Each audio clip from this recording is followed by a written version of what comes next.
SSC 2027 ব্যাচের পরীক্ষার্থীরা গদ্য প্রত্যুপকার থেকে তোমাদের আজকে 5টা ইম্পর্টেন্ট এমসিকিউ এবং জ্ঞানমূলক প্রশ্নের জন্য কিছু প্রশ্ন দেখিয়ে দিব। এগুলো কিন্তু খুবই ইম্পর্টেন্ট, কারণ এগুলো এমসিকিউ এবং তোমাদের যে জ্ঞানমূলক প্রশ্নে চলে আসতে পারে। ঈশ্বরচন্দ্র বিদ্যাসাগরের লেখা কোন গ্রন্থটি 1855 সালে প্রকাশিত হয়েছিল? কোপানল শব্দের অর্থ কী? প্রত্যুপকার শব্দের অর্থ কী? প্রত্যুপকার গল্পটি কে রচনা করেছেন এবং নিরীক্ষণ শব্দের অর্থ কী? এরকম দেখো তোমাদের কিন্তু 30টা গদ্য পদ্য মিলে 30টা, তো এগুলো থেকে কিন্তু ইম্পর্টেন্ট জ্ঞানমূলক অনুধাবনমূলক সব কিছুই কিন্তু আমাদের এই সাজেশান শিটের ভিতরে ইনক্লুড করা থাকবে।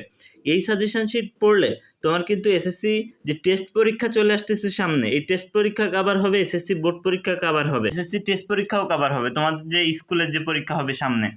তো যারা এই সাজেশান শিটগুলো কালেক্ট করে একটা প্রত্যেকটা সাবজেক্টের উপর কিন্তু আমাদের সাজেশান শিট রেডি করা, সায়েন্স, আর্টস, কমার্স এবং দাখিল পরীক্ষার্থীরা তোমরা প্রত্যেকটা সাবজেক্টের সাজেশান শিট আমাদের কাছে পেয়ে যাবে।